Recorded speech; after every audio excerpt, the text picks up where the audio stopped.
Bharat clicks की तरफ से डॉक्टर ध्रुव गोदारा। आज हमारे साथ रूबरू कार्यक्रम में हैं गुलाब जी सिंवर, संगरिया विधानसभा के प्रीडोमिनेंट उम्मीदवार के रूप में हम इनको देखते हैं। आप हनुमानगढ़ जिले के भारतीय जनता पार्टी के वर्तमान में उपाध्यक्ष भी हैं और आप पिछले 14 वर्ष से निरंतर राजनीति के अंदर सक्रिय है। तो सबसे पहले गुलाब जी, आपका स्वागत है हमारे इस कार्यक्रम में।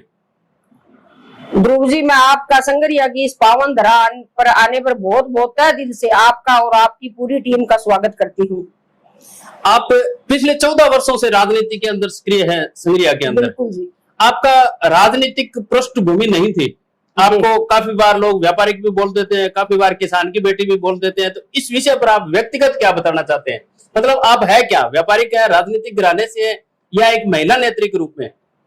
मैं किसान परिवार की बेटी हूँ और किसान परिवार की बहू हूँ और 1981 से हम व्यापार से भी जुड़े हुए हैं, तो हमारा व्यापारिक काम भी है।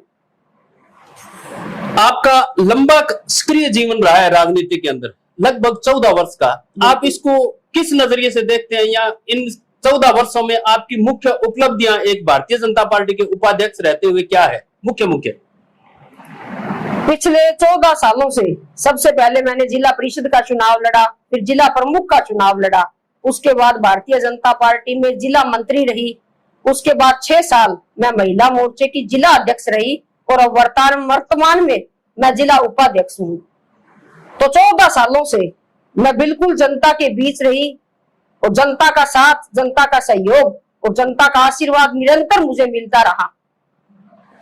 आप इन 14 वर्षों के अपने कार्य से संतुष्ट हैं?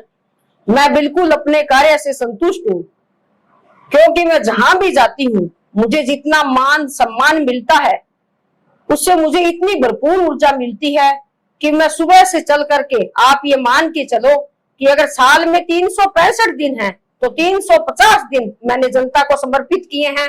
बात चाहे वो कोरोना काल की हो, बात चाहे वो किसी भी टाइम की हो, लेकिन मैं हमेशा से जनता के साथ जुड़ी हुई हूँ। और जहां तक आप काम की बात करते हैं तो अपने डबली से शुरू होते हैं। हमारे डबली में टिब्बी में एक पुल है जिसकी सालों से समस्या चलती आ रही थी, लेकिन जब आदरणीय डॉक्टर राम प्रताप जी सिंचाई मंत्री थे उस टाइम हम उसको मंजूर करवा करके ले आए और उसका हमने बेड लेवल का काम किया। लेकिन जब पंजाब में कांग्रेस की सरकार थी तो कांग्रेस की सरकार ने वहां पानी छोड़ दिया, उसकी वजह से उस पानी को हम मसीता वाली हेड पे नहीं रोक पाए, लेकिन बेड लेवल का काम हुआ, लेकिन ऊपर से वो पुल बनने में वंचित रह गया। तो वो पुल को भी हम मंजूर करवा करके ले आए। फिर हमारे सेम की समस्या है टिब्बी में, तो जो सेम का एरिया है वहां हमने पंप लगवाने का काम किया ताकि पानी से वहां से उठा करके आगे डाल दिया जाए।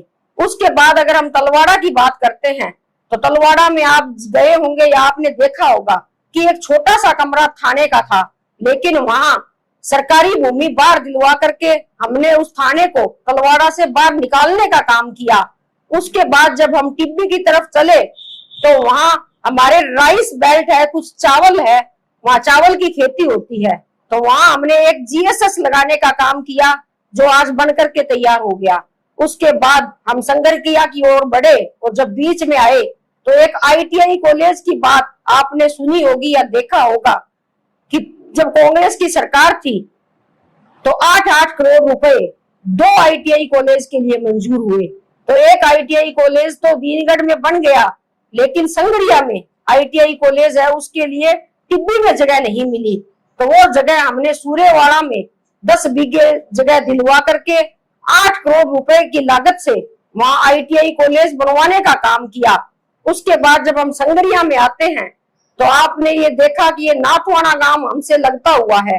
जब भी नाथवाना गांव में जाते थे एक ही बात किसान रखते थे कि 18 सालों से हमारे बीजेपी की सरकार भी बनी और कांग्रेस की सरकार भी बनी, लेकिन हमारे ये नहर का काम है ये अभी वंचित पड़ा है। तो मैंने वो NTW नहर बनवाने का काम किया, तो आज आपने देखा होगा कि कितनी शानदार और जानदार नहर वो बनी है। उसके बाद जब हम भाखरावाड़ी गांव में गए तो BKW माइनर जो 3 किलोमीटर की एक माइनर है वो भी पिछले 14 सालों से वंचित थी, उसको भी मैंने बनवाने का काम किया।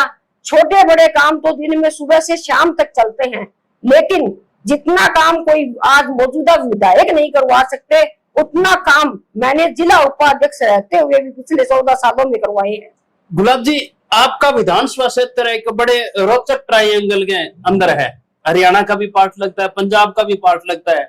आपने 2-3 मुख्य मुद्दे बताए हैं।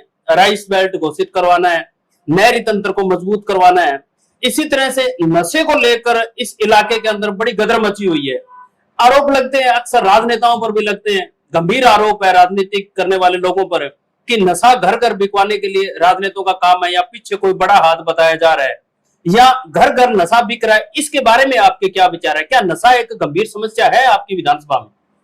नशा हमारे संगरिया विधानसभा की सबसे बड़ी गंभीर समस्या है। पहले जब भी हम थानों में जाते थे तो लिखा हुआ होता था कि आमजन में विश्वास और अपराधियों में भय। जी। तो अपराधियों में भय नाम की कोई चीज नहीं है। आज आपने न्यूज़पेपर पढ़ा होगा, कल भी हमने महिलाओं ने यहाँ एक ज्ञापन सौंपा है और पिछले 15 दिन में 10 घटनाएं ऐसी हो चुकी है कि एक हमारे राठौड़ परिवार से माता जी थे जिनके कानों से बालियां छीन करके ले गए और उनके कुल्ले की हड्डी टूट गई। घर में वो माता जी बैठे थे और 2 दिन पहले आपने देखा होगा और सुना होगा कि सैन समाज के हमारे बड़े भाई थे, उनको किस तरह से उन्होंने पीटा है। उनके सर के अंदर 25 या 30 टांके लगे, उनके हाथ 3 जगह से फ्रैक्चर हुआ, वो भी न्यूज़पेपर में परसों में आपने पढ़ा होगा। तो ऐसी दर्दनाक घटनाएं हैं, वो आए दिन होती है। नशे को लेकर मतलब काफी परिस्थिति काफी गंभीर हो चली है। इसमें राजनीतिक स्तर पर इस समस्या का समाधान क्या हो सकता है, या आपका क्या विजन है, क्या समाधान हो सकता है आपके नजरिए में? मैंने तो प्रशासन से यही मांग की है कि हम इसमें आपका सहयोग करने के लिए तैयार हैं, लेकिन प्रशासन क्यों सो रहा है? ये भी कल हमने सीआई साहब से कहा कि आप उठो और कोई काम करो, क्योंकि आजकल कहते हैं जिस ओर जवानी चलती है उस ओर देश चलता है, और आज संगरिया का युवा है वो नशे की ओर चल पड़ा है, और नशे की वजह से ये चोरियां और ये घटनाएं आए दिन होती है। तो हम सब लोग प्रशासन का सहयोग करने के लिए तैयार है, लेकिन प्रशासन बिल्कुल चुप है, प्रशासन बिल्कुल गहरी नींद में सोया हुआ है। उसको सब लोग मिलकर के जगाने का काम करेंगे। कांग्रेस शासन के अंदर नशे की प्रवृत्ति बहुत बड़ी है। अगर मैं तुलनात्मक अध्ययन के रूप में लेता हूं, हम रेड सर्किट के अंदर आ चुके हैं, मतलब नशा हर घर, हर गली, हर किनारे पे बिक रहा है। उसके बाद भी सरकार, राजस्थान की सरकार कुछ प्रयास क्यों नहीं कर रही है? इस पर आपकी किन्हीं जिले के अधिकारियों से, माता अधिकारियों से आप ज्ञापन देते रहते हो, कोई बातचीत हुई है इस विषय में? बिल्कुल, मेरी बातचीत इसी विषय में होती रहती है, लेकिन कांग्रेस की ये सरकार है, ये सिर्फ और सिर्फ झूठ बोलकर सत्ता हथियाने का काम करती है। ये महिला विरोधी सरकार, युवा विरोधी सरकार, किसान विरोधी सरकार और दलित विरोधी सरकार है, इसमें कोई दो राय नहीं है। कांग्रेस की सरकार ने सिर्फ झूठ बोलकर सत्ता हथियाने का काम किया, और अब 2023 में हम इस सरकार को जड़ से उखाड़ फेंकने का काम करेंगे। और इस संगरिया विधानसभा ही नहीं, पूरे हनुमानगढ़ जिले और पूरे राजस्थान की बात करूं तो वहां भारतीय जनता पार्टी की सरकार आएगी और कांग्रेस की इस सरकार को यहां से भगाने का काम करेंगे। संगरिया शहर की अगर बात करें, संगरिया विधानसभा का सबसे बड़ा कस्बा है। अगर मैं यहाँ की समस्या की बात करूं तो यहाँ अंडरपास एक मुख्य समस्या है। 3 बार आज तक उत्साह पूर्वक कार्यक्रम हो चुके हैं, लड्डू वितरण के कार्यक्रम हो चुके हैं, परंतु आज भी अंडरपास नहीं बना है। ये पेच कहाँ फंसा हुआ है? अंडरपास क्यों नहीं बन रहा है? ये पेच पता नहीं कहाँ अटका हुआ है, लेकिन ये 3 बार मंजूर हो चुका है और तीनों बार इसका काम रुका हुआ है। जब भी बात करते हैं तो कहते हैं अभी इसका काम जल्द शुरू होगा, लेकिन मुझे तो कोई उम्मीद नहीं है कि संगरिया का ये अंडरपास बनेगा, क्योंकि इस अंडरपास, अगर ये अंडरपास बनता है तो संगरिया जो भी 2 भागों में बटा हुआ है वो संगरिया एक हो जाता है और आमजन को उसकी सुविधा मिलती है। जी।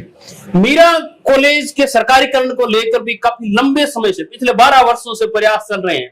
एक नींव का पत्थर है महिलाओं की शिक्षा के लिए वो संस्था, उसमें भी सरकारीकरण होता हुआ दिखाई नहीं दे रहा।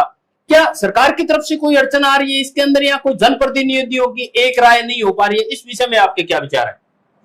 नहीं, इसमें ऐसी तो कोई बात नहीं है कि जनप्रतिनिधियों की एक राय नहीं हो रही है, लेकिन ये ऊपर का ही मैटर है।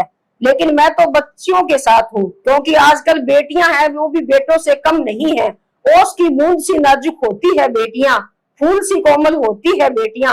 बेटा तो एक कुल को रोशन करता है, 2 कुलों को रोशन करती है बेटियां, तो मैं तो बेटियों के साथ हूँ। जब भी समय आएगा या जनता हमें चुनेगी या इस सरकार में मुझे आने का मौका मिला तो मैं इस मीना कॉलेज को सरकारीकरण कराने के लिए भरपूर प्रयास करूंगी। इसके साथ साथ टिब्बी बेल्ट है, आपके विधानसभा की परिस्थिति बड़ी रोचक है। एक तरफ राइस बेल्ट घोषित करवाने के प्रयास चल रहे हैं जो लंबे टाइम से नहीं हुए हैं। आपने भी बताया अपने उद्बोधन के अंदर कि वहां जीएसएस बना दिया गया है। तो क्या आपकी विजन में है कि अगर आप राजनीतिक सक्रियता के अंदर उसको टिब्बी बेल्ट को पूरा राइस बेल्ट घोषित करवाने का प्रयास करेंगे? बिल्कुल जी, अगर मैं जनता मुझको चुनती है या आगे लेकर के आती है और अगर सरकार मुझे मौका देती है तो ये टिब्बी को जो राइस बेल्ट बनाना है वो मेरे प्रायोरिटी में रहेगा। इसके साथ साथ कुछ पार्ट जो इंदिरा गांधी नहर के पास लगता हुआ है, जहां से आप नेटिव आती हैं डबली के साइड से, वहां सेम की समस्या भी है। उस समस्या को लेकर आपका कोई विचार? हाँ, सेम की समस्या के लिए हम बिल्कुल प्रयासरत है। पहले भी उसके लिए हमने पंप लगाए हैं। और बात अगर संगरिया साइड की करें तो यहाँ हमारे बाकड़ा के जो किसान हैं उन भाइयों को पूरा पानी मिले और उनकी जो समस्या है उनको अभी पिछले दिनों ही, एक हफ्ते पहले की बात है, आदरणीय जल शक्ति मंत्री गजेंद्र जी सिंह जी शेखावत सिरसा में आए थे तो मैंने मिलकर के उस समस्या को वहां रखा था। तो उन्होंने मुझे ये आश्वासन दिया था कि हमने इस पर कार्य शुरू कर दिया है और किसान भाइयों को, जो बाकड़ा के किसान भाई है, उनको पूरा पानी मिले। जब भी कोई धरना या प्रदर्शन होता है मैं उनके साथ हमेशा खड़ी रहती हूँ। और आप तो सोशल मीडिया देखते हैं, उससे जुड़े हुए हैं भी, जहां जहां भी आप देखते हैं गुलाब सिंवर वहां आपको वहां नजर आती है। बिल्कुल, आपकी सक्रियता बहुत है विधानसभा के अंदर, ये चीज हम भी नोट कर रहे हैं। इसके साथ साथ नहरी जल तंत्र को लेकर के हाल ही में दोनों पार्टियां, भारतीय जनता पार्टी और कांग्रेस, दोनों बैकफुट पर दिखाई दी, क्योंकि राष्ट्रीय लोकतांत्रिक पार्टी के प्रतिनिधि या संयोजक या संस्थापक हनुमान जी बेनीवाल आकर के पंजाब के मुख्यमंत्री से बातचीत करते हैं और उस समस्या को हल करवाने का प्रयास करने का दावा करते हैं। इनमें क्या सच्चाई है? इनमें तो यही सच्चाई है कि कोई भी नेता होता है जिसको वहां भीड़ दिखाई देती है, वहां वो नेता आते हैं और उसी की वजह से वो यहाँ आए। उन्होंने आकर इस समस्या को भी पंजाब में अवगत कराया, लेकिन उसका कोई सोल्यूशन नहीं हुआ। मतलब उसके बाद में आपको नहीं लगा भी भाखड़ा के अंदर कोई जल वितरण की नीति कोई बनी है? नहीं, कोई जल वितरण नीति नहीं बनी है। ये तो अभी चल रहा है इस पे काम, तो आगे जब भी बनेगी तब देखेंगे। सब प्रयासरत है। आपको आपके जो विचार से देख के लग रहा है कि आप विधानसभा में निरंतर सक्रियता के अंदर है अभी भी। अगर आप पर पार्टी विश्वास व्यक्त करती है, आपको टिकट देती है, तो ही आप विधानसभा चुनाव लड़ेंगे, या पार्टी टिकट नहीं देती है उस कंडीशन के अंदर आप क्या करेंगे? चुनाव लड़ेंगे या जनता के बीच में जाएंगे? नहीं, 101% मेरा टिकट फाइनल है। ये मैं मेरी मेहनत और जनता का, संगरिया की जनता का जो आशीर्वाद, प्यार और प्रेम जो मुझ पर जताया है, उससे के साथ मैं ये दावे के साथ कह सकती हूँ कि एक टिकट हनुमानगढ़ जिले में महिला को मिलेगी और वो संगरिया की टिकट गुलाब सिंवर को मिलेगी। बहुत खूब। इसके साथ साथ मैं ये पूछना चाहता हूं कि अगर आप प्रतिनिधि के तौर पर, भारतीय जनता पार्टी के प्रतिनिधि के तौर पर जिले का या इस विधानसभा का प्रतिनिधित्व करते हैं, तो आपके मुख्य बिंदु क्या क्या रहेंगे? आप किन विषयों पर ज्यादा प्रयास करेंगे कि ये मुख्य समस्या है, इनका समाधान करना चाहिए मुझे? टिब्बी को राइस बेल्ट बनाना जी, और संगरिया के मीरा कॉलेज का सरकारीकरण, अंडरपास की समस्या जी, और संगरिया में हमारे यहाँ एक गुरु नानक बस्ती है। हाँ, उसके सड़क के उस पार। हाँ, तो वहां भी हमारे पानी की बहुत समस्या है। तो उस पानी की समस्या से उन बस्ती वालों को निजात दिलाने का काम मैं करूंगी। बड़ी बारीकी से आपका अध्ययन है, शहर के कस्बे के बारे में भी आपको एक एक वार्ड का पता है कि पानी की कहाँ समस्या है, आबादी की क्रॉसिंग की कहाँ समस्या है। तो बड़ी अच्छी बात है, जनता को ऐसा प्रतिनिधि मिलना भी चाहिए। इसके साथ ही मैं आपसे यह भी पूछना चाहूंगा कि अगर आप इस विधानसभा का प्रतिनिधित्व करें तो जिस प्रकार के वर्तमान में दो पेच फंसे हुए हैं, सरकार ने यहाँ पर एक और कॉलेज, सरकारी कॉलेज खोलने के लिए अधिसूचना जारी कर रखी है, तो मुझे वो कहीं सस्य में दिखाई दे रहा है। क्या वो राजनीतिक घोषणा है या वास्तव में कोई कॉलेज खुलने वाला है? नहीं, कॉलेज खुलने की बिल्कुल उसमें चर्चा है और कॉलेज खुलना भी चाहिए, क्योंकि अगर कॉलेज खुलते हैं, हमारी बच्चियां पढ़ती है, आगे बढ़ती है, तो मुझे मेरी बेटियों पर बहुत बड़ा अभिमान है, क्योंकि बेटियां हमारा अभिमान है। बेटियां भी, मैंने आपको पहले भी बताया, भी किसी काम में आजकल बेटों से पीछे नहीं है, क्योंकि मैं भी किसी की बेटी हूँ, सानिया मिर्जा भी किसी की बेटी है, माननीय वसुंधरा जी भी किसी की बेटी है। तो बेटियां भी आजकल किसी काम में बेटों से पीछे नहीं है। नारी सम्मान का प्रतीक रही है समाज में हमेशा से, और पिछले 13-14 वर्षों से ऐसा गुलाब जी सीवर ने साबित भी किया है। अपनी महिला शक्ति को उजागर करने का भी इन्होंने प्रयास किया है। आपके उज्जवल भविष्य की भारत क्लिक्स कामना करता है। उम्मीद करते हैं पार्टी आप पर विश्वास व्यक्त करे और आप विधानसभा के प्रत्याशी के तौर पर जनता का प्रतिनिधित्व करें। इसके साथ ही मैं भारत क्लिक्स के सभी दर्शकों से निवेदन करूंगा कि चैनल को लाइक करें, शेयर करें, सब्सक्राइब करें। अपने दूसरे साथियों को, अगर आपके इससे संबंधित, विधानसभा से संबंधित आप भी कोई प्रश्न करना चाहते हो तो आप लाइव कर सकते हो, चैनल के माध्यम से भी कर सकते हो। आप हमारे ट्विटर हैंडल, फेसबुक हैंडल्स, हमारे सोशल मीडिया मंच पर भी अपने प्रश्नों की शुरुआत कर सकते हो, ताकि संग्रिया विधानसभा से जुड़े हुए अन्य दूसरे मुद्दों को भी अन्य मंचों पर उठाया जा सके। धन्यवाद। जय हिंद, जय किसान।